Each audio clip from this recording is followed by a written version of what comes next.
From the KBIA newsroom, I'm Janet Saidi. Missouri's Department of Revenue is holding off on issuing a tax credit aimed at helping disaster victims recoup their insurance deductibles. Jason Rosenbaum reports from St. Louis that some legislators want to take legislative action this year to deliver relief. The homestead disaster tax credit was included in special session legislation last year to entice professional sports teams to build stadiums. The Department of Revenue is not issuing the credit until a lawsuit over whether the underlying bill contained too many subjects is resolved. Democratic Senator Tracy McCreary of St. Louis County says she will try to repass the tax credit, which could help victims of last year's St. Louis area tornado. The legislature should be united in making sure the Department of Revenue has clarity on what we intended with that language. The homestead disaster tax credit provides up to $5,000 in tax credits for insurance deductibles incurred during certain 2025 disasters. I'm Jason Rosenbaum. Starting this tax season, individuals can deduct up to $12,500 of qualified overtime pay from their federal taxable income,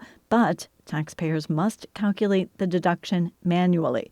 Many taxpayers can receive free help on their tax return through the Volunteer Income Tax Assistance, or VITA, program. In Columbia, VITA staff can be found at the MU Family Impact Center and are available for walk-ins. The U.S. Supreme Court will soon consider a case related to one of the country's most popular weed killers, Roundup. The outcome could affect thousands of lawsuits that have been filed against the chemical's parent company. Michael Marks reports for Harvest Public Media. Some plaintiffs claim that Monsanto, now owned by Bayer, did not adequately warn Roundup users that their product could cause cancer.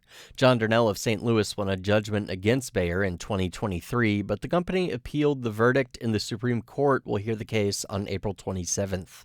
Aaron Wood, a lawyer in Dallas, says a ruling for Bayer would not extinguish all claims against the company. If Monsanto prevails, there would be remaining claims of those Roundup plaintiffs. Those would include liability, defective manufacturing claims, negligence claims. The Department of Justice, the state of Nebraska, and several farm business groups have filed briefs in support of Bayer. I'm Michael Marks, Harvest Public Media. Opponents of a new Missouri congressional map say they have enough signatures to place the plan up for a statewide referendum. People, not politicians, said today they've surpassed signatures in 6 out of 8 congressional districts to trigger a November 2026 statewide vote. The group made the determination based on preliminary data from Secretary of State Denny Hoskins' office.